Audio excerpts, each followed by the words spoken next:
Bonjour à tous et bienvenue dans le podcast hebdomadaire de The Free Agent. Aujourd'hui, je serai l'hôte de ce podcast, moi Damien. Exceptionnellement, je remplace notre chef d'orchestre habituel, Charles. Sans plus attendre, le programme de ce podcast. Nous allons parler de NBA avec le All-Star Game, de NHL avec le plan de la ligue pour faire jouer les équipes dans le cadre du Covid, ainsi que le Lightning et le Golden Knights. Et enfin, nous aborderons la NFL avec les 49ers de San Francisco.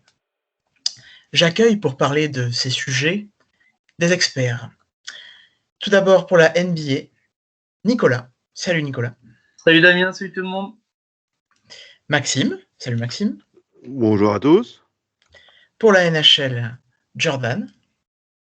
Bonjour Damien, bonjour à tous. Et enfin pour la NHL et la NBA, Samuel. Salut, bonjour à tous. Alors, hier soir avait lieu le All-Star Game, l'événement incontournable de l'intersaison, de la mi-saison en NBA, qui opposait donc la team LeBron à la team Durant. C'est la team LeBron qui a gagné et largement contre la team Durant. Et nous allons donc parler de ce match, de ce All-Star Game avec vous.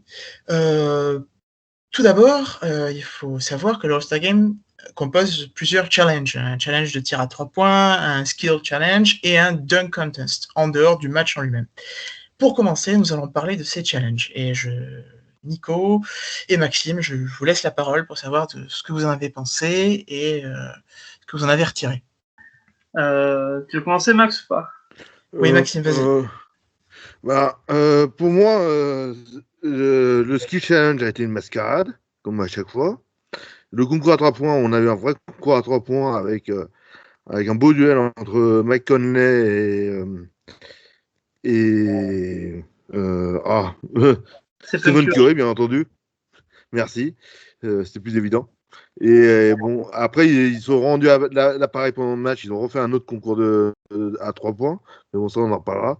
Et puis, le concours de dunk qui a été insipide, à mes yeux. Wow. Moi, je te rejoins sur le skill challenge. Pour moi, c'est un concours, mais ça fait bien longtemps que je pense qu'il sert vraiment à rien. Parce qu'en plus, quand on s'aperçoit qu'à la base, c'est le concours des meneurs et qu'en fait, c'est des postes 4 qui remportent ce concours, c'est un peu... c'est une blague pour moi, voilà, tout simplement, c'est une blague. Après le concours de 3 points, je pense que c'est le meilleur moment de ce All-Star Game, clairement. Parce qu'on a eu, comme tu dis, un vrai concours entre Mike Conley et Steph Curry. Même au premier tour, ça a été quand même assez serré. Bon, je regrette un peu qu'il n'y ait pas eu Damien Lillard. Je n'ai pas compris pourquoi il s'était retiré au dernier moment. Bon. Et après ce concours à 3 points, quel ennui, ça avait bien commencé, c'est dommage. Moi, j'ai trouvé que les 3 participants, leur premier tour était plutôt bon, avec des notes un peu bizarres quand même, je trouve, parce que celui du joueur d'Indiana, Cassius, Conley, c'était pas trop mal, mais il a eu des notes un peu bizarres, je trouve. Puis après, c'est redescendu en intensité, il n'y avait rien, il n'y avait pas de spectacle, c'est des dunks qui ont été retentés plusieurs fois, ou alors sans vraiment de gestes fous, comme on a pu le voir avec Zach Levine, Aaron Gordon ou bien d'autres encore. Oui, je suis assez d'accord avec vous d'une manière générale. Et donc, Samuel, tu voulais dire quelque chose ? Je pense que cette année, en fait, c'était vraiment un stéréotype de tout ce qu'on peut reprocher au All-Star Game. Le Skills Challenge, où les joueurs, on n'a pas l'impression qu'ils s'impliquent vraiment, ils courent pas au maximum. On a vu Luka Doncic qui a même participé en survêt, tranquille. Le 3 points, c'est évidemment la partie que j'ai préférée. Et puis le dunk contest, je pense que la prochaine fois, il faudrait mettre des mecs un peu moins connus pour leur dunk. Pas de stars, pas de soucis. L'NBA a pas l'air de forcément avoir envie d'instaurer une espèce de hype autour de ça. Là, ils ont mis 3 jeunes. Donc, je Je comprends pas trop. Alors que chaque année, ça revient de mettez les Star Games, des LeBron, je sais pas, des Giannis, etc. Et je trouve ça assez dommage en vrai, puisque l'événement en soi pourrait participer à l'expansion de la NBA à l'international via les highlights. Et là, c'est un peu tout mou. Enfin, j'ai pas été conquis, quoi. J'ai deux questions pour vous. D'abord, est-ce que vous ne trouvez pas du coup que cette espèce de manque de dunker et de vraiment d'un dunk contest qui est hyper impressionnant, il ne traduit pas vraiment l'évolution de la ligue vers ce tout 3 points? Parce que je trouvais, enfin, quand je pense au dunk contest, je pense à voilà à T-Mac, je pense à Vince Carter, je pense à toute cette époque-là où il y avait de gros dunkers en fait. Et je me demande si c'est pas symptomatique de la NBA d'aujourd'hui, Maxime. Oui, moi, de toute façon, après ça, c'est l'effet Warriors, on va dire. Hein. C'est l'effet de la génération Curry, Lillard, Mitchell, moi, ceux qu'on a vus hier, qui sont vraiment, moi, même quand on a vu le premier qui a lancé ça, c'est un poste 4 avec Nowitzki qui s'est écarté et qui s'est mis à tirer comment dire, à 3 points.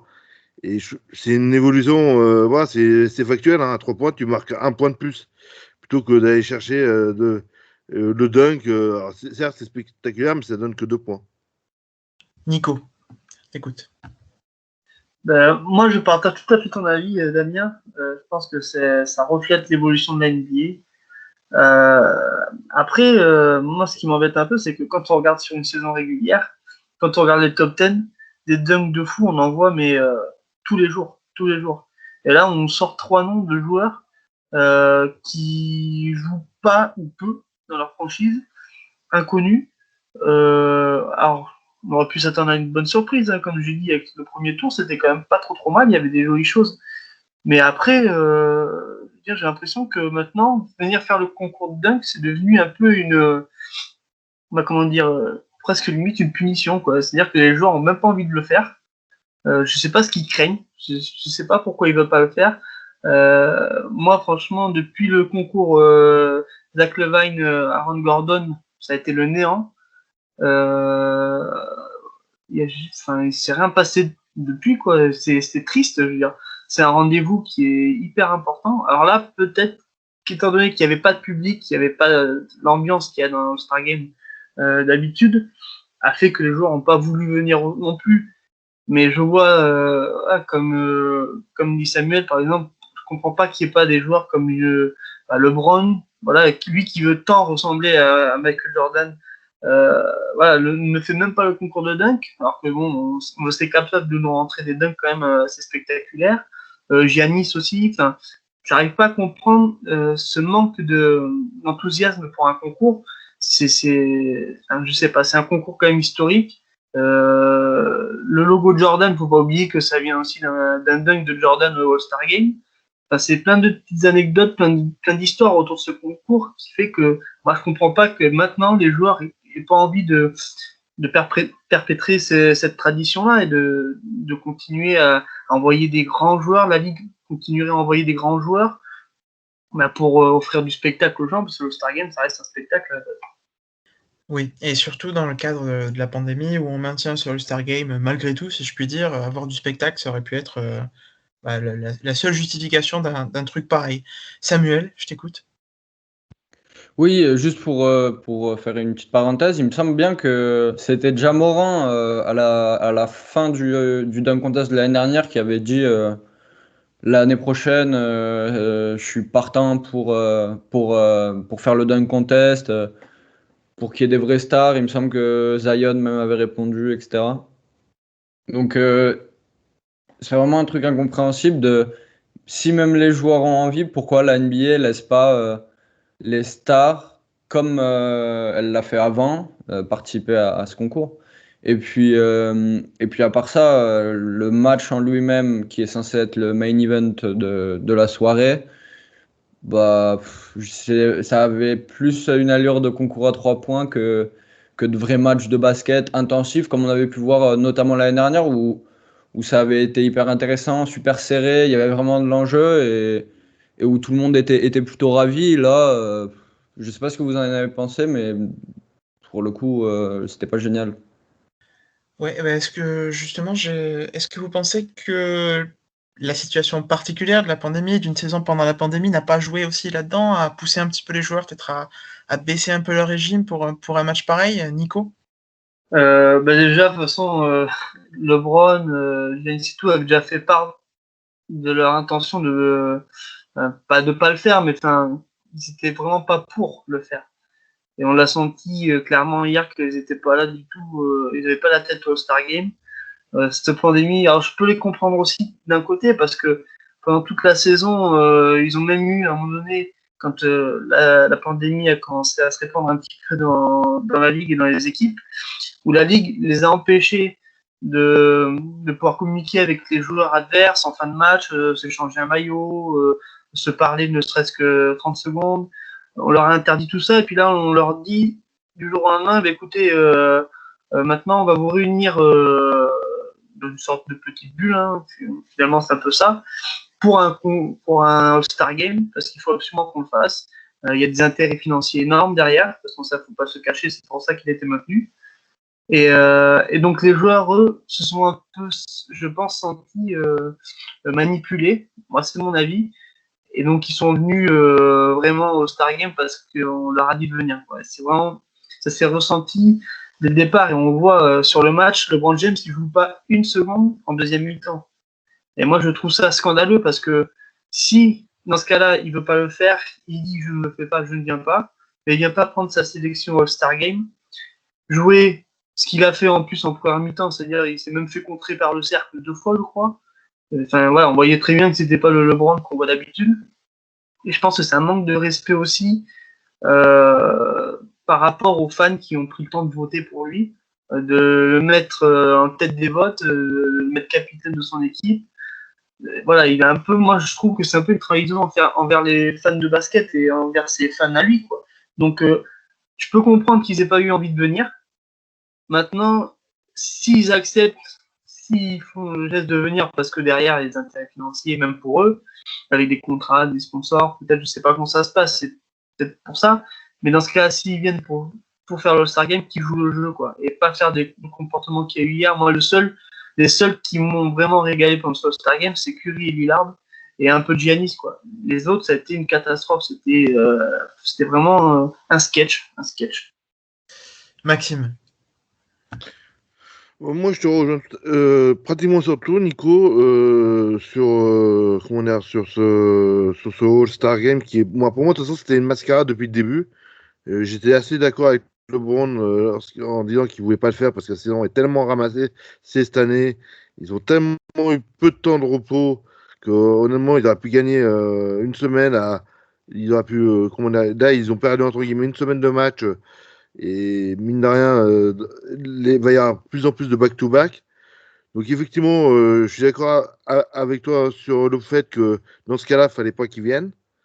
Mais bon, fallait trouver des blessures diplomatiques. Et je pense que c'est surtout le problème, c'est TNT, quoi. La chaîne américaine qui diffuse le match. Et c'est vrai que c'était insupportable. Ils étaient en permanence avec les joueurs, à essayer, mais de justifier leur All-Star Game que personne ne voulait, quoi. Même les fans, je connais pas les audiences, mais bon, je suis pas sûr que ce soit été top au niveau des audiences. Voilà. Et c'est vrai que pour moi, il n'avait pas lieu d'être cette année.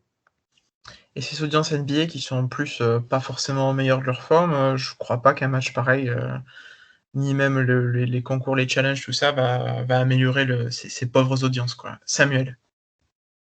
Oui, juste pour éclaircir sur ce point, je voulais parler des déclarations de Spoelstra sur le dernier match de Miami. Il avait l'air hyper content qu'aucun de ses joueurs n'était sélectionné pour le All-Star Game. Il a dit on va se reposer, on va rentrer chez nous. On a 3-4 jours de break. On va faire 2 jours sans entraînement, reposer tout le monde et repartir frais pour le reste de la saison. On verra si ça a un impact, si potentiellement il y a des cas de Covid qui ressortent. Mais en tout cas, je pense que ça n'a pas trop dérangé les joueurs ou les franchises qui n'avaient pas personne de représenté.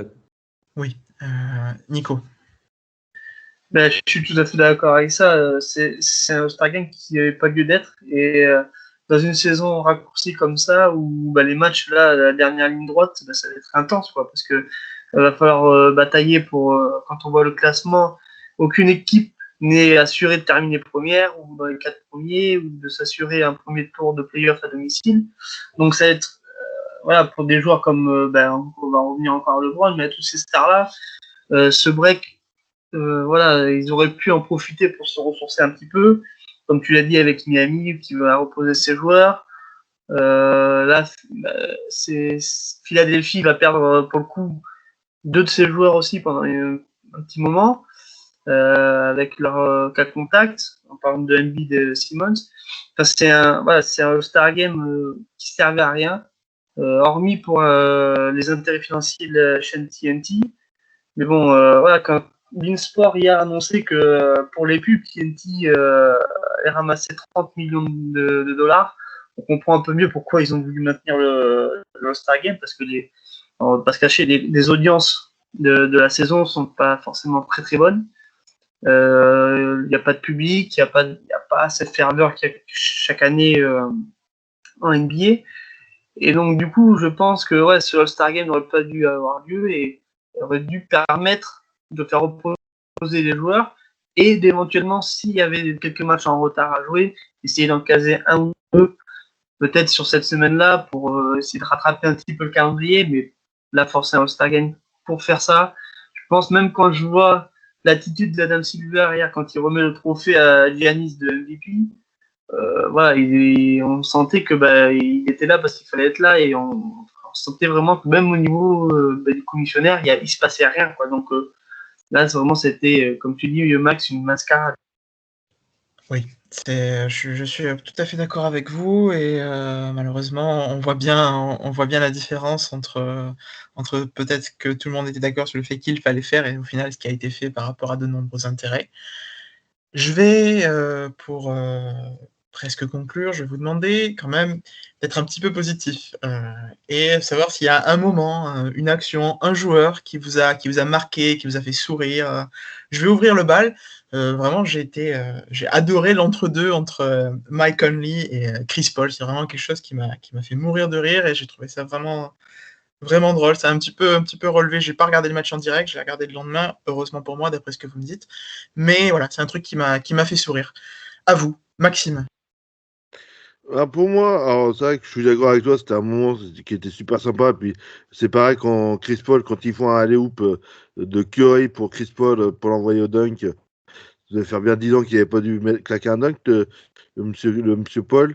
Comment dire, moi, ce que j'ai aimé quand même, c'est quand même hallucinant, c'est que Curry Lillard qui à 2 possessions mettent 2 tirs du milieu du terrain.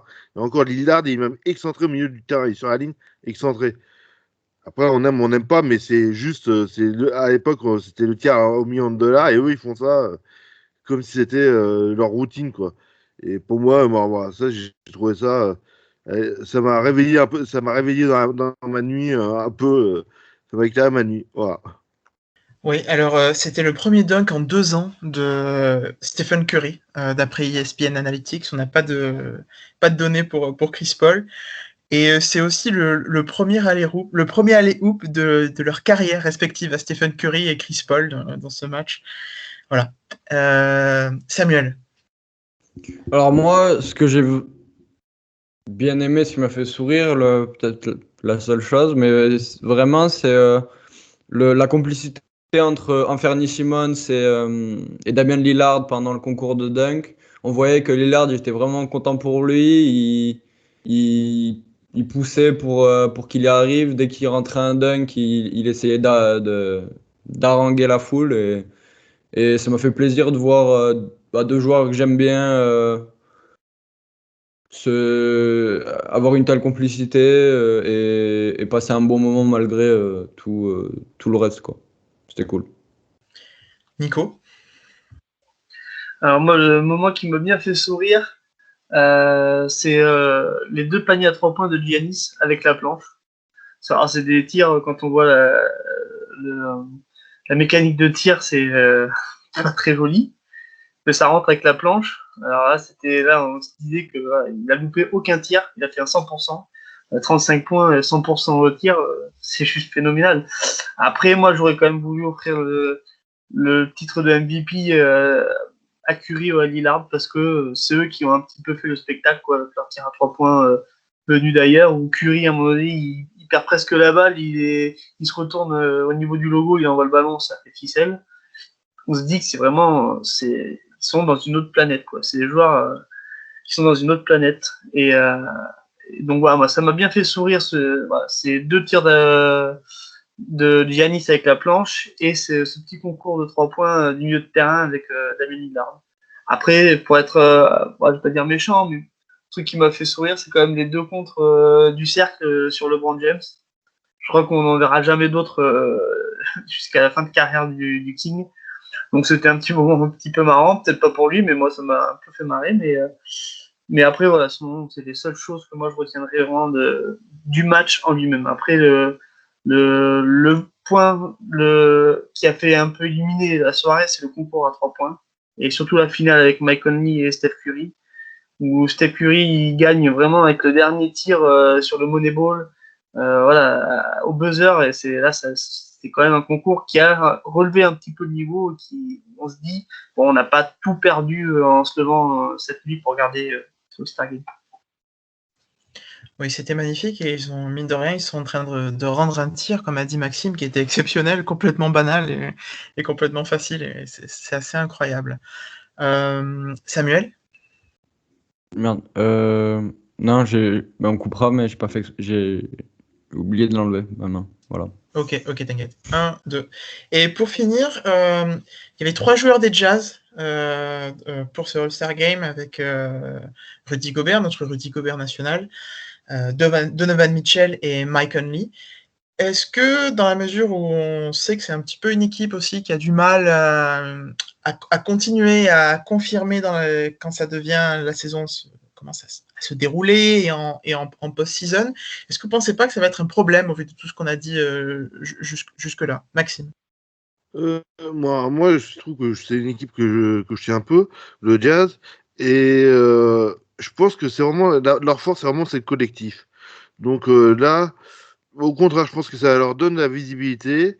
Le coach Schneider, qui est le 4e du Jazz, qui était quand même présent aussi hier soir, qui coachait le team LeBron, ils n'ont pas fait du spectacle.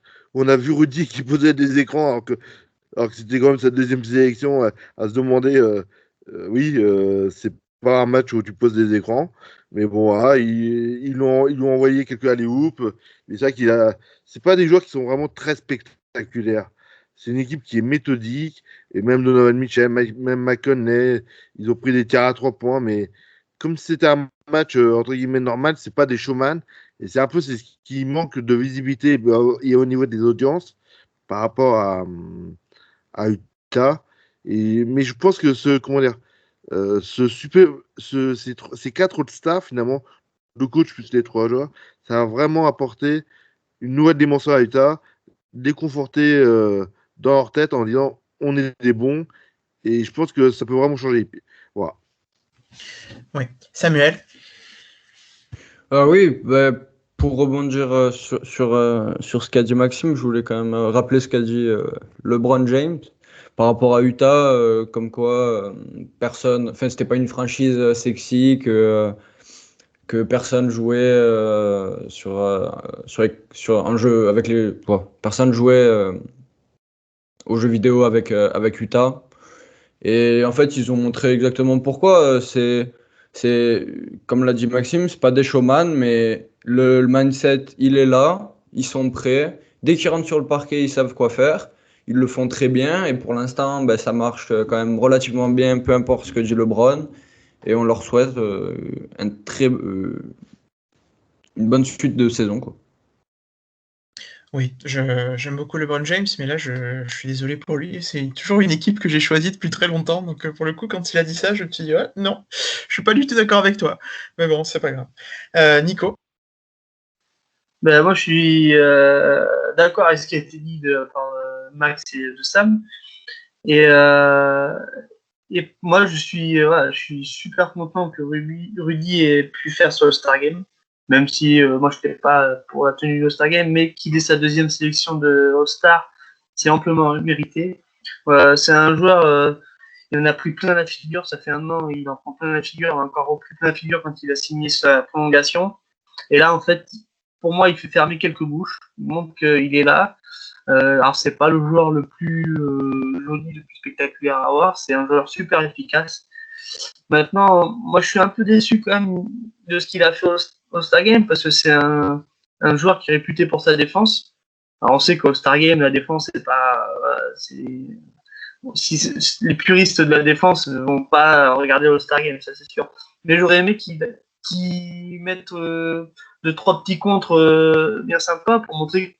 Lui, il voulait montrer un petit peu d'envie, quoi, de pas laisser des paniers faciles, même si ça reste un spectacle.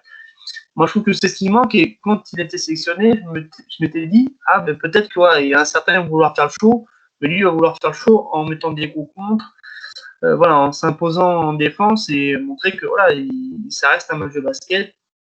Et il l'a pas fait. Après, il n'a pas eu énormément de temps de jeu non plus, je trouve. Il n'a pas pu trop s'exprimer. Après, Mike Conley, Donovan Mitchell, même Chris Snyder, parce que moi c'est un coach que j'adore, ça fait déjà 2-3 ans. Je trouve que c'est un super, super coach. Je suis super content pour cette équipe-là, parce que c'est une équipe qui fait pas de bruit, qui avance tout doucement, qui a un jeu tellement, tellement fluide. Moi, la seule chose qui me fait peur, c'est que s'ils arrivent en playoff et qu'ils perdent leur adresse à 3 points, ils feront rien, parce qu'ils n'ont pas d'autre système de jeu que de tirer à 3 points. C'est un petit peu ce que je leur reproche, mais après, c'est cette sélection au Star Game de ces 3 joueurs et du coach, pour moi, je trouve que c'est amplement mérité. Et je suis super content, déjà pour Rudy, parce que c'est notre Rudy national et que moi, c'est un de mes joueurs en NBA préférés. Et malgré tout ce qui peut être dit contre lui, moi, je trouve que c'est un joueur qui est essentiel à son équipe, qui mérite son gros contrat et qui mérite tout ce qui lui arrive. Donc, je suis content pour ça et je souhaite bonne chance pour la suite pour Utah. Et si vous pouvez avoir un match Utah-Philadelphie en finale de NBA, comme on a pu avoir juste avant l'All-Star Break, ce serait l'apothéose d'une saison un peu. Oui, on l'espère. En tout cas, félicitations à Rudy Gobert pour sa 2e sélection, parce que comme vous l'avez dit, c'était vraiment une année difficile pour lui. Et il le mérite, et il avait dit qu'il sentait pas beaucoup le soutien des Français. J'espère qu'après tous les votes et puis tout ce qu'on a pu dire depuis, il le sentira un peu plus parce qu'on le soutient et on l'aime, Rudy Gobert. Et bon, si jamais le All-Star Game vous a déçu, au passage, le 2e, si ce n'est le plus grand événement de mars pour la planète basketball, la March Madness, le tournoi final de NCAA, je vous assure, celui-ci ne vous décevra pas. Donc c'est tout pour le All-Star Game. On va passer à la NHL avec Jordan et Samuel. Et vous voulez nous parler de la situation des équipes canadiennes avec le coronavirus. Je vous écoute. Jordan. Alors effectivement, une équipe canadienne ira au moins jusqu'en demi-finale. Jusqu'en demi-finale des séries, tout simplement parce que le format de cette année impose des matchs intra-division et à la fin, il ne restera que 4 équipes. Et comme il y a une division canadienne, il y aura forcément une équipe canadienne qui ira en demi-finale. Et la question qui se pose, parce qu'il y a toujours le problème en fait de passage de la frontière entre le Canada et les États-Unis à cause du coronavirus. En fait, la question qui se pose, c'est pour cette équipe, comment on fait ? Donc la solution la plus évidente serait de délocaliser cette équipe dans un État américain potentiellement, qui possède, je dirais, une franchise NHL déjà éliminée. D'autant plus que de plus en plus de, alors c'est un peu pareil qu'en NBA, pour le coup, de plus en plus d'équipes sont autorisées à avoir des fans, du moins aux États-Unis. Et si par exemple, c'est par exemple le cas de Buffalo, qui n'est qu'à quelques centaines de kilomètres, je crois que c'est même moins de 200 kilomètres de Toronto en fait. Où l'État de New York autorise les fans dans l'aréna et potentiellement si Toronto par exemple se qualifiait, alors l'équipe serait sans doute délocalisée à Buffalo de manière à pouvoir en effet passer la frontière et donc jouer sa série de demi-finale face à une équipe américaine. Alors, si par exemple ça fait sens pour Toronto et Buffalo, parce que les villes sont plutôt proches, ou même pour. D'autres lieux sont envisagés, par exemple Winnipeg partirait visiblement à Minneapolis, donc chez le Wild, où là j'avoue que je comprends pas trop, parce que même si géographiquement ça paraît proche, c'est quand même à 6 ou 700 km. Donc à la limite, pourquoi plus les mettre à Minneapolis qu'ailleurs? Idem pour Edmonton, qui serait quasiment délocalisé en Arizona. Pareil, là pour le coup, l'aspect géographique du truc m'échappe un peu. Et Montréal partirait visiblement à Newark. Alors la meilleure destination pour Montréal serait évidemment serait le TD Garden et les Bruins. Mais bon, les Bruins ont quand même pas mal de chances de faire partie des 4 derniers, donc je pense que la NHL va pas trop miser là-dessus. Et donc du coup, l'équipe irait sans doute à New York. Voilà, c'est à peu près tout pour le plan. On n'a pas trop d'infos. La NHL espère quand même, c'est ce que rapportait Pierre Lebrun et The Athletic, espère quand même obtenir un accord pour faciliter les passages entre les, pour les joueurs, en fait, les passages de la frontière, et ne pas avoir à aller dans de telles extrémités. Maintenant, on va pas se mentir, le mois de mai, ça va arriver très bientôt. Alors je sais pas, ça sera peut-être fin mai, début juin, quelque chose comme ça. Ça va arriver très bientôt, et est-ce que la situation sera réglée d'ici là? En tout cas, concernant le Covid, c'est pas sûr. Oui. Samuel, on t'écoute. Oui, c'est ça. En fait, c'est assez flou pour l'instant. Il y a eu des propositions. On verra comment ça se passe. Ça aurait pu aussi se passer plus tôt dans la saison, comme l'a fait Toronto en basket, en se délocalisant à Tampa. Mais à mon avis, c'est un gros travail logistique. Et autant pour les franchises frontalières, ça va être facile. Mais pour celles du Nord, Winnipeg, Calgary, Edmonton, ça va être plus compliqué. Beaucoup de déplacements, beaucoup de logistique. On va voir comment ils s'en sortent. Mais la NHL, c'est une grande ligue. Ils ont toujours un plan. Oui, et qui dit plus de déplacements dit aussi forcément plus de risques. Jordan.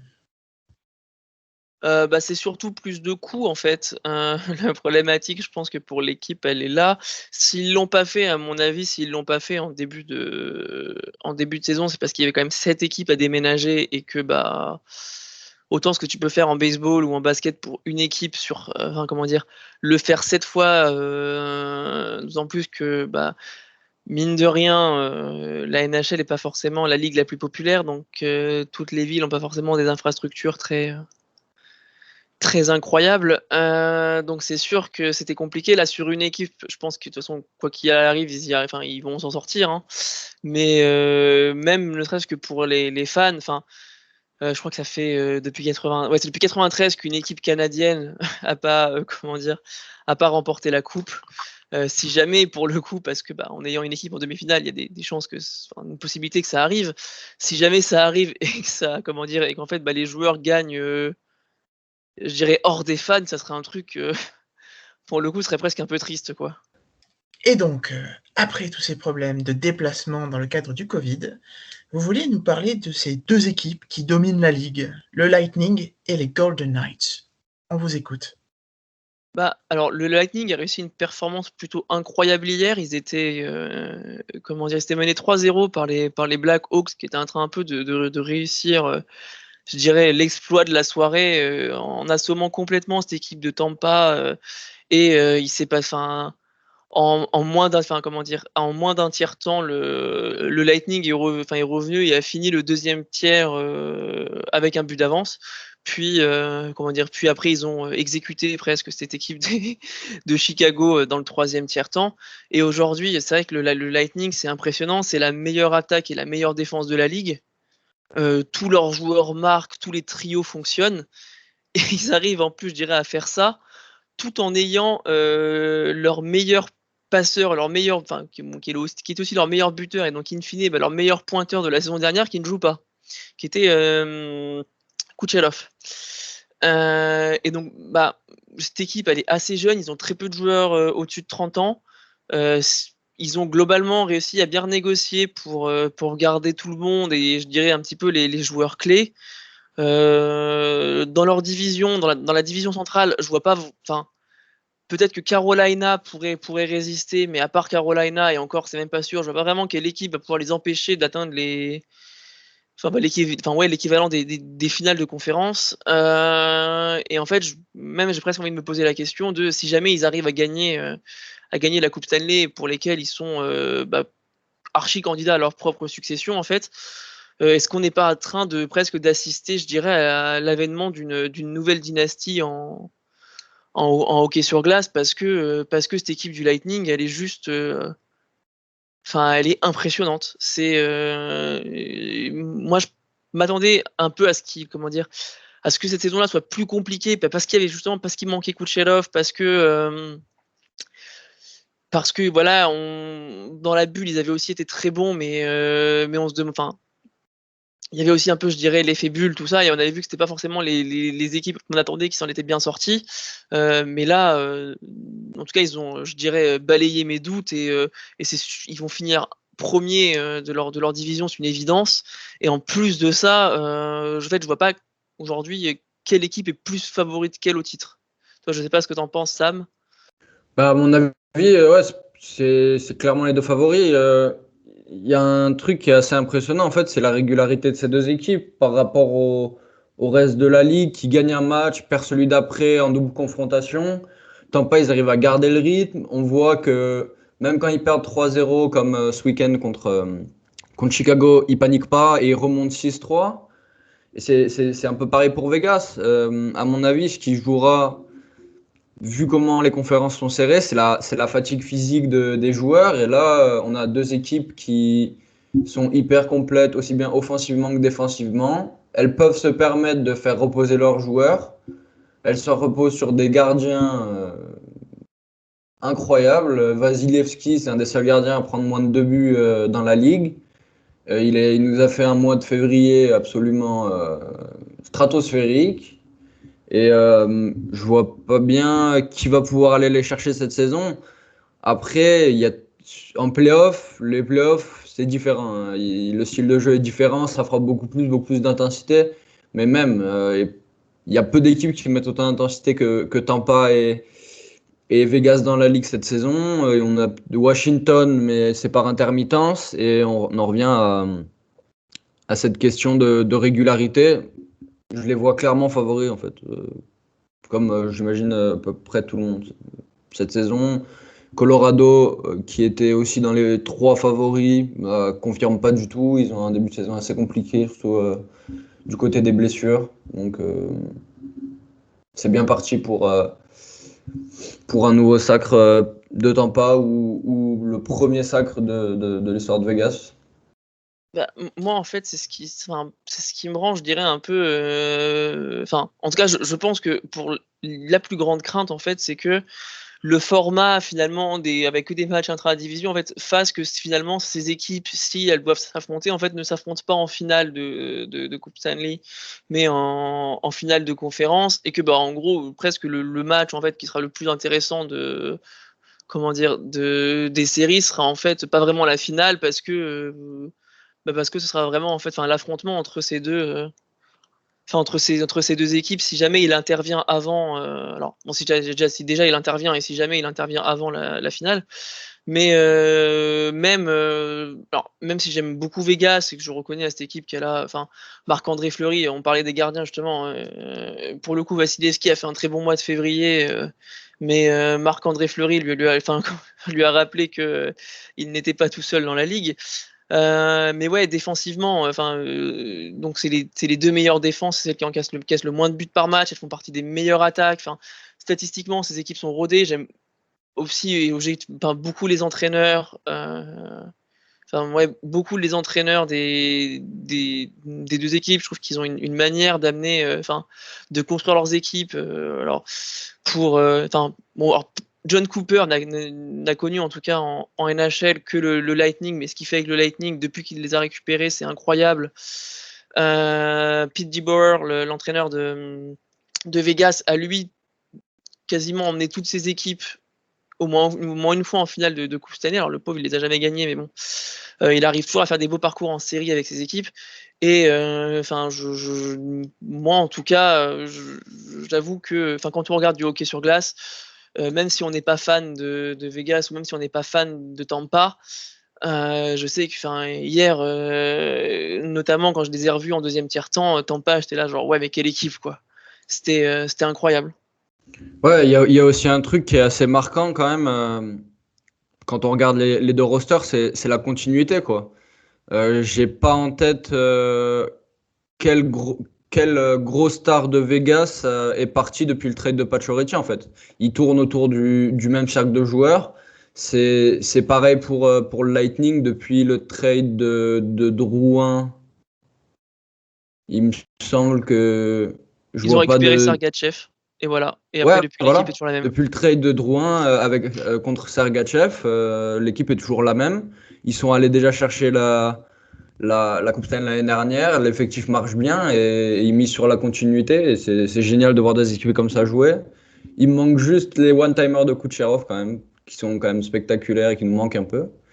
Mais sinon, non, c'est un régal de voir jouer ces deux équipes. Merci à vous pour ces avis éclairés sur ces équipes de NHL.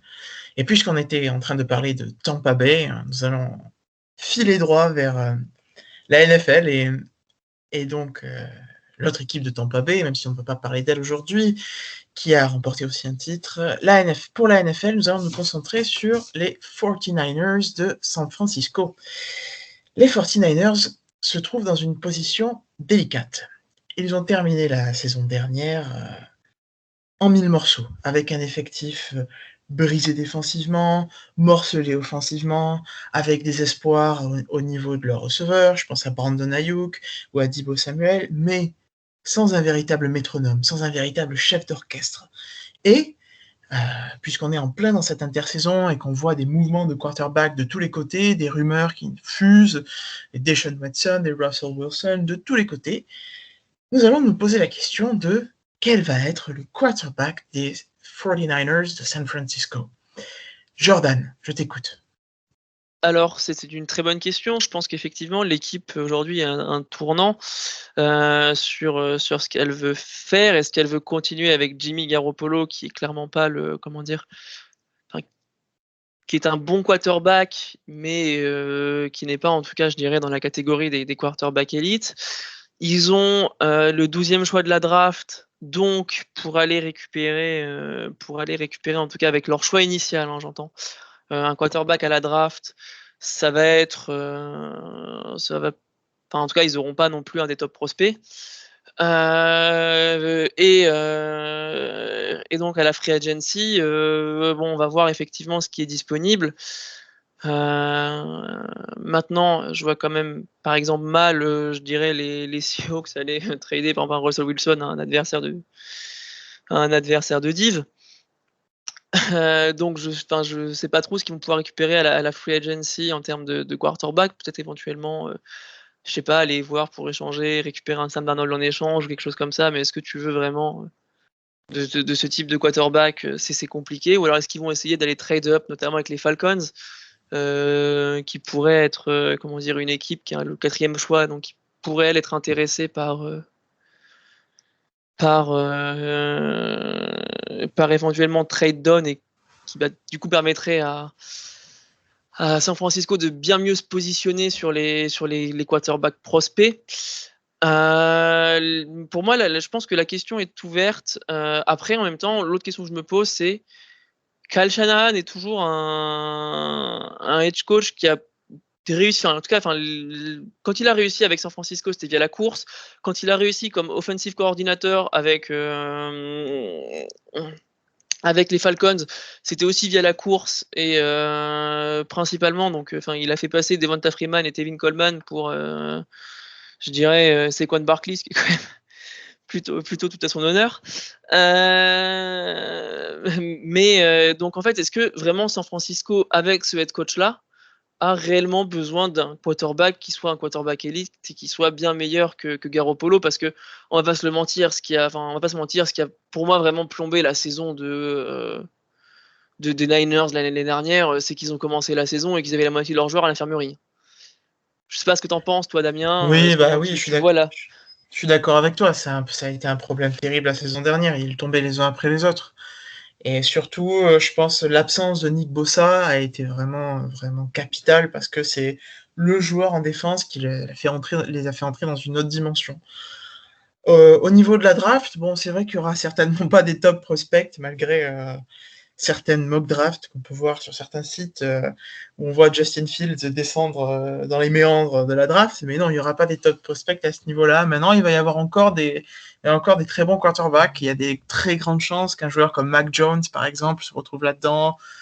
Voilà, ceux qui lisent nos mock drafts savent que je suis un grand défenseur de Kyle Trask, le quarterback des Gators de Florida. Je trouve que il n'est pas du tout à sa place dans les mock drafts. C'est un joueur qui a énormément de potentiel. Pour moi, c'est un joyau qui gagnera à être poli, c'est certain, mais qui a énormément de potentiel. Et je suis d'accord qu'il ne faut pas tomber dans l'idée que tous les quarterbacks qui ont du potentiel, comme Justin Herbert ou Josh Allen, vont devenir Justin Herbert et Josh Allen. Mais Kyle Trask, c'est vraiment un quarterback qui va vous surprendre et nous surprendre à tous, je pense, quand il sera choisi en NFL, si jamais il est choisi à une bonne position qui lui permettra de jouer. Voilà. Maintenant, je pense qu'il y a un gros problème avec Garoppolo, c'est que il n'est pas là, quoi. C'est un joueur qui a manqué 23 matchs en 3 ans. Voilà, en 3 saisons, c'est énorme. C'est énormissime. Et les 49ers, surtout dans une division aussi relevée, ne peuvent pas se permettre de jouer sans quarterback parce que, voilà, même si je suis d'accord avec toi, c'est pas le jeu de passe, c'est pas la base de l'équipe, c'est la course et la défense. Et voilà, maintenant, ils auront besoin d'un quarterback qui sera là, qui sera pas tout le temps blessé, quoi, et qui sera capable de lancer, qui sera capable de faire la différence. On va pas lui demander de porter l'attaque sur ses épaules. C'est pas du tout le plan de jeu des Packers, des Saints, par exemple. Ça n'a rien à voir. Je suis d'accord avec toi, c'est pas la question. Maintenant, en plus, il se retrouve avec ce contrat ultra lourd de Garoppolo qui est énorme, qui est plein de questions. Il a un bras qui lui permet de quasiment rien faire. Il est tout le temps blessé. Et il y a presque 25 millions sur le dos, ce qui fait qu'il est absolument impossible à trader parce que personne n'a envie de lui donner 25 millions. Et en plus, c'est 25 millions en 2021, c'est 25,6 en 2022, donc ça fait 50 millions en 2 ans. Franchement, pour 50 millions, avec tous les quarterbacks qui sont disponibles aujourd'hui, on peut avoir beaucoup mieux que Jimmy Garoppolo. Voilà, après, ils pourront tenter un pari, parce qu'il va y avoir des paris à tenter, mais un garçon comme Trubisky qui va se retrouver agent libre, c'est peut-être un pari à tenter. C'est vrai qu'on le voit en plus dans un système de jeu à Chicago qui correspond à celui de San Francisco, avec beaucoup de courses, avec une défense qui est omniprésente. Et je pense que, par exemple, ce plan de jeu de San Francisco avec Mitchell Trubisky, ça pourrait être vraiment létal parce qu'il est très bon dans ses actions, dans ses situations de play action et en sachant qu'il a la défense qui va bien le protéger. Voilà, et qui va pas trop le forcer à faire tous les jeux. Nico, tu voulais rebondir? Moi, pas vraiment rebondir, mais je suis pas un spécialiste NFL. Mais moi, j'ai une petite question aux spécialistes, justement. Si les Niners retrouvent leurs joueurs au complet, enfin leur effectif au complet, sans blessure, sans rien, avec le retour de Kittel et compagnie, est-ce que vous pensez qu'ils peuvent refaire une saison qu'ils ont fait quand ils ont atteint le Super Bowl, quoi, et du coup, pas cette saison-là, la saison d'avant? Jordan, tu voulais parler? Je te laisse répondre et j'aurai une réponse. Alors, moi, je vais donner mon point de vue, non. Je pense qu'il y a eu un petit peu, entre guillemets, les Niners ont réussi un peu à aller au Super Bowl parce qu'il y avait aussi un peu une conjoncture et que, en fait, c'est un peu le problème de la NFL, c'est que bien que Kyle Shanahan soit un très bon head coach, bien que l'équipe ait encore, de très bons éléments, en fait, c'est très dur d'y aller et d'y revenir, et c'est, je dirais, d'autant plus dur quand tu le perds. Donc moi, je dirais que non. Après, de toute façon, ça va aussi dépendre en effet de leurs intentions pendant la free agency. Ça va aussi dépendre de leurs intentions, effectivement, de ce qu'ils vont faire, parce que c'est un peu ce que tu disais sur Garoppolo. Moi, honnêtement, aller tenter un Mitch Trubisky, ouais, je sais pas. Enfin, en tout cas, c'est pas la direction que je prendrais si j'étais GM. Par contre, effectivement, ouais, peut-être aller drafter un Kyle Trask ou un quarterback, un Mike Jones qui sera peut-être effectivement disponible, un 12e choix, en te disant bah tiens allez je teste encore Garoppolo un an de plus, je vois si ça passe, et si ça passe pas je lance mon quarterback rookie, parce que de toute façon ma saison sera plus ou moins, les objectifs devront être revus à la baisse. C'est une possibilité, mais non, pour te répondre, Nicolas, après je sais pas ce qu'en pense Damien, et moi je les vois pas retourner au Super Bowl en tout cas dans les 2-3 prochaines années. Je suis globalement d'accord avec toi, surtout avec cette question sur le poste de quarterback. C'est que ça sera un gros problème, surtout. Voilà, après, à leur avantage, si c'était en AFC, je serais non catégorique. En NFC, j'ai l'impression que c'est très ouvert au final. Voilà, il y a les Packers qui sont malheureusement une équipe qui a tendance à perdre en finale de conférence. Ce sera très intéressant de voir ce que va faire les Buccaneers, parce qu'il y a pas mal de joueurs qui sont censés être agents libres et qui vont devoir être reconduits ou pas. Il y en a beaucoup qui vont être reconduits, forcément. Quand on gagne un Super Bowl, c'est plus facile. Mais voilà, les Rams, sur qui il va falloir certainement compter. Voilà. Mais globalement, c'est pas si ouvert que ça, c'est pas si fermé que ça. Je vois pas une équipe qui écrase la conférence plus qu'une autre.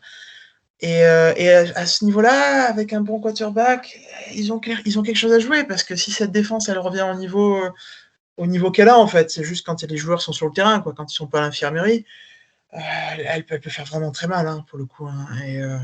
Et on n'a rien vu des 49ers de l'an dernier, on n'a rien vu de leur jeu de course, on n'a rien vu de leur défense. On n'a pas tout vu au niveau de la réception. Enfin, il y avait vraiment personne, en fait. Hein. Voilà. George Kittle qui était blessé quasiment toute la saison. Enfin bref. Brandon Ayuk qui fait une bonne saison, mais qui gagnera encore à monter en puissance, et qui va monter en puissance parce que c'est un receveur qui a des bonnes qualités et qui gagnera aussi justement à être mis en valeur avec un bon quarterback. Voilà, ils vont avoir pas mal d'options, parce que de toute façon, que ce soit à la draft ou que ce soit à la free agency, parce que bon, j'ai dit Trubisky, mais il va y avoir Sam Darnold très certainement, qui sera ou dans le cadre d'un trade, ou alors qui se retrouvera peut-être à cut, mais bon, ce sera plus un trade certainement. Et voilà, il va y avoir deux noms. Il y a Alex Smith, hein, sur le terrain, qui pourrait revenir à SF.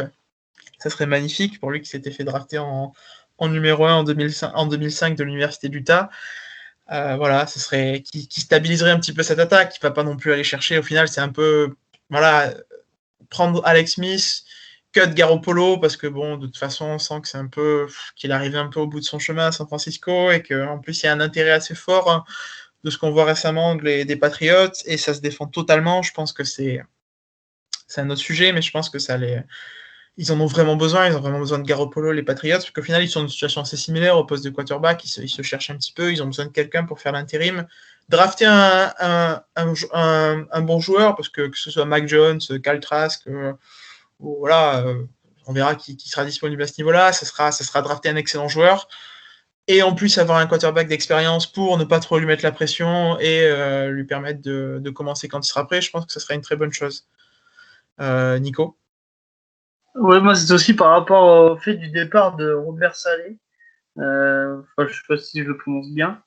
C'était le coordinateur défensif, il me semble, des Niners. Est-ce que ça peut jouer aussi dans les résultats pour la saison prochaine? Parce que du coup, quand ils ont atteint le Super Bowl, comme vous l'avez dit, c'était aussi grâce à leur défense. Donc, est-ce que ils vont réussir à trouver aussi bien que lui à ce poste-là? Moi, j'aimerais avoir votre avis. Écoute, je suis pas très inquiet. Robert Saleh, c'est un très bon coordinateur défensif. Maintenant, la défense, je pense que ça se joue énormément. Je vais peut-être se faire hérisser les poils des spécialistes de la défense et des coachs de défense en France, mais c'est plus une question de joueurs, d'impact au final. Je trouve que le schéma, il y a les schémas, mais c'est un peu moins important, je trouve, qu'en attaque. Mais bon, voilà. Après, Jordan, je t'écoute. Donc pour l'instant, en tout cas, leur defensive coach, c'était leur actuel coach des linebackers. Donc je sais pas encore si par intérim, ou si c'est en tout cas si c'est lui qui a été amené, qui va être en tout cas amené à coacher l'équipe. Il n'a pas d'expérience en en coordinateur défensif. Donc ce sera sa première. Moi, je serais d'avis quand même de lui laisser le bénéfice du doute et de pas se dire que parce qu'il va passer après Robert Chassalet, l'équipe va moins marcher, etc. On verra bien ce que ça donne. Mais effectivement, c'est sûr que c'est un point de, c'est sûr que c'est un point de, en tout cas, un point de questionnement pour l'équipe. Maintenant, moi, je suis pas d'accord avec toi. Je pense qu'aujourd'hui, tu peux voir très vite la différence entre des coordinateurs défensifs. Je dirais qu'ils sont très compétents et celui des Jets, par exemple. Mais comment dire ? Mais en fait, oui, après, je suis d'accord qu'en général, c'est quand même plus embêtant pour une équipe de perdre son offensive coordinator plutôt que son defensive coordinator. Et des joueurs comme Nick Bosa, je pense, resteront bons, peu importe qui les exploite. Après, moi, la question surtout en fait que je me pose, c'est parce que toi, effectivement, Damien, tu parlais éventuellement des Patriots qui récupéreraient Garoppolo, etc. Ouais, d'accord, mais pourquoi les Patriots iraient dans cette direction ? En fait, typiquement, tu pourrais très bien aussi, je dirais, envoyer Alex Smith aux Patriots, tu vois. Ouais, c'est sûr. Après, le Garoppolo, il a l'avantage de connaître le schéma, d'être ancien, voilà. Alors d'ailleurs, il avait été choisi par Belichick, même, je crois, d'ailleurs, non Ouais, bien sûr, ça devait être l'après Tom Brady. Après, il a eu sa chance aux 49ers et ça a marché, quoi. Mais bon, voilà, c'était l'avantage, disons. Mais bon, ouais, non, mais voilà, moi, j'avoue que je sais pas trop ce qu'ils vont faire de ce joueur et à mon sens, quand t'as un joueur comme ça qui a un gros contrat, que tu sais que tu peux pas trop trader, autant, autant essayer de. Je dirais moi autant essayer une dernière fois, d'autant plus que on a beau critiquer Jimmy Garoppolo, il avait fait notamment, il arrive parfois à être clutch sur certains matchs. En 2019, du coup, l'année où ils vont au Super Bowl, en 2019, les Niners gagnent au Superdome chez les Saints et Garoppolo fait un match absolument exceptionnel. Alors bon, il était pas mal aussi aidé par Kittle qui avait décidé d'être une machine, mais il avait fait vraiment une performance exceptionnelle. Donc il arrive parfois aussi à avoir des moments, je dirais, où il peut lui-même se sortir face à des grandes défenses, et sortir des grands matchs. Donc bon, alors certes, effectivement, il a beaucoup de blessures, certes, il est fragile, mais moi je trouve ça quand même dommage de pas retenter une dernière fois, d'autant plus qu'avec un quarterback rookie ou qu'avec un free agent, tu n'as aucune certitude que ça marche. Là où tu as quand même un peu plus de certitude avec Garoppolo, mine de rien. Ouais, je te rejoins au final quand même, je pense. En fait, tu vois, c'est juste que si tu regardes bien dans les free agents, quand tu récupères des quarterbacks très vétérans dans la free agency, des exemples de quarterbacks qui ont très bien marché, il n'y en a pas tant que ça. Genre, oui, il y a Peyton Manning à gagner avec les Broncos, mais je pense que tu mettais n'importe quel quarterback avec cette équipe des Broncos, de toute façon, il gagnait quand même. Oui, puis c'est Peyton Manning, c'est une anomalie. Voilà. Alors oui, tu as le transfert aussi de Drew Brees, mais Drew Brees a mis du temps entre le passage, entre le moment où il arrive, où il part des Chargers pour arriver aux Saints, et le moment où les Saints gagnent. Et en général, alors oui, il y a Tom Brady aussi, j'avoue, mais c'est pareil, c'est Tom Brady. En fait, on te rend compte que, mis à part, je dirais, des quarterbacks qui sont vraiment des talents générationnels, en général, quand tu récupères un quarterback vétéran à la free agency, ouais, les résultats. Il y a quand même beaucoup plus, je dirais, de contre-exemples où ça marche pas que d'exemples où ça marche. Ouais, je suis d'accord avec toi. Je suis d'accord avec toi sur ce point-là, et même sur le reste. Au final, je pense qu'on pourrait passer un deal, toi et moi, et se dire qu'on se met d'accord pour San Francisco sur garder Garoppolo et drafter un joueur. Comme ça, tu as une espèce de balance, si tu veux, d'équilibre entre Garoppolo, qui est au final, qui peut faire le taf quand il est là et quand il va bien, ce qui n'est pas souvent le cas, mais bon, quand même, quand il est là et quand il va bien, ça marche de toute évidence. Et au cas où ça va pas, on se retrouve pas sans rien, quoi. Non, puis de toute façon, je veux dire, les Falcons vont gagner la NFC, donc il n'y a même pas de question à se poser sur la chance des Niners. Évidemment, ils vont prendre Justin être MVP. Et je suis évidemment totalement objectif quand je dis ça. Bien sûr. Absolument pas supporter. Merci pour cette analyse tout à fait objective de la situation des Falcons. Voilà, je vais rajouter dans une petite analyse objective en disant que Justin Fields sera le meilleur quarterback choisi pour cette classe de draft. aux Falcons, par exemple, qui pourra prendre la place de Matt Ryan en temps voulu. Voilà. Non, mais bon, voilà. Bon, c'est tout pour la NFL et c'est tout pour le podcast de cette semaine. On vous remercie de nous avoir écoutés et je remercie tous ceux qui ont pris part à ce podcast nous avoir fait part de leurs analyses pointues, pertinentes et éclairées. On se dit à la semaine prochaine pour un nouveau podcast de The Free Agent. À bientôt.